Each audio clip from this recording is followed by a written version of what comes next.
Friends అందరికి నమస్తే, welcome back to GRS Lux Kuwait నుంచి. చూసారా కార్, చూసారా లంబోర్గిని అంట కార్ పేరు. కార్ అయితే చాలా చిన్నగా ఉంది, స్పోర్ట్స్ కారు. చూడండి, దీన్ని అయితే చూపిస్తాను మీకు, ఒకసారి చూడండి. కారు ఫ్రంట్ సైడ్ అయితే ఇలా ఉంది, చూసారా మొత్తం స్పోర్ట్స్ లుక్ అనమాట. దీని లోగో, ఇది లోగో చూసారా లంబోర్గిని అంట. నేను ముంచుంటే నా నడుము గడకు వచ్చింది కారు, నా పొట్ట దగ్గరికి అనమాట. అంత హైట్ అయితే ఉంది, నా పొట్ట వరకు అయితే వచ్చింది. చూడండి, లోన్ అయితే చూపిస్తాను మొత్తం చుట్టూ తిరిగి. సైడ్ నుంచి చూస్తే ఇలా ఉంది, చూడండి లుక్ భలే ఉంది కదా కారు. దీని టైర్లు చూసారా భలే ఉంది, వెయిట్ ఎంత ఉంటుందో తెలియదు కానీ లంబోర్గిని ఎక్కడ పడితే అక్కడ లోగోస్ అయితే ఉన్నాయి. ఈ కార్ కి హైట్ చాలా తక్కువగా ఉంది. చూడండి, స్పోర్ట్స్ కార్స్ కానీ వీటికి ఇలాగే ఉంటది, చాలా జాగ్రత్తగా వెళ్ళాలి, స్పీడ్ బైకులు తగిలితాయి. సైడ్ అయితే ఇలా ఉంది చూసారా, 2 సైలెన్సర్లు వచ్చాయి, అవతల పక్కన కూడా 2 సైలెన్సర్లు వచ్చాయి. నేను జస్ట్ ఇలా కూర్చుంటే నా హైట్ ఉంది అనమాట, కారు నా హైట్ ఉంది, ఇలా కూర్చుంటుంటే ఈ హైట్ ఉంది కారు మొత్తం కూడా. చూసారా కారు ఇక్కడ పేరు అయితే ఇచ్చాడు. భోగిని కార్ కి ఈ పక్కన అయితే పెట్రోల్ ట్యాంక్ అయితే ఇచ్చాడు, పెట్రోల్ కూడా ఇంజిన్ అనమాట.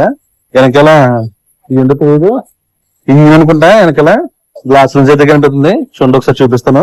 బ్యాక్ సైడ్ అయితే ఇలా ఉంది లంబోర్గిని కార్ కి, చూసారా వెనకాల ఇంజిన్ అనేది కనిపిస్తుంది అనమాట. చూడండి ఒకసారి, ఇదంతా ఇంజిన్.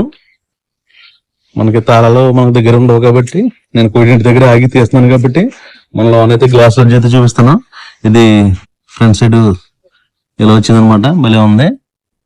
డాష్ బోర్డ్ అయితే ఇలా ఉంది, చూసారా భలే ఉంది కదా కారు. ఇద్దరే కూర్చోడానికి ఉంటది, ఒకరు డ్రైవ్ చేసేవారు, ఒకరు పక్కన కూర్చునే వాళ్ళు అనమాట. సైడ్ నుంచి అయితే లుక్ అయితే ఇలా ఉంది, చూడండి చాలా బాగుంది కదా. లంబోర్గిని కార్ అనమాట ఇది. ఇది కాస్ట్ ఎంత తెలియదు కానీ కాస్ట్ తెలిసిన వారు కామెంటింగ్ అయితే చేయండి. డ్యూటీ పని మీద గ్రీన్ అయితే వచ్చాను. ఈ బిల్డింగ్ కూడా కొత్త బిల్డింగే, కార్ కూడా బయట అయితే ఉన్నది. కువైట్ వాళ్ళు ఏదనుకుంటే అది చేస్తారో, ఎన్ని కార్లు కొనుక్కోవాలనుకుంటే అన్ని కార్లు కొనుక్కుంటారో. వాళ్ళకి ఎంజాయ్ లైఫ్ కాబట్టి, మనలాగా ఉండదు కాబట్టి. కార్ అయితే చాలా బాగుంది లంబోర్గిని. కార్లు అయితే ఇద్దరు కూర్చోడానికి మాత్రం ఉంది, ఒకరు డ్రైవ్ చేసేవారు, ఒకరు పక్కన కూర్చున్న వాళ్ళు అయితే ఉన్నది. 2 సీట్లే ఉన్నాయి అనమాట కార్లను. కార్ చూడండి నా పొట్ట వరకు అయితే వచ్చింది కారు. Okay friends, bye. మరి వీడియోకి వెళ్దాం. వీడియో నచ్చితే subscribe and like please. Thank you, bye.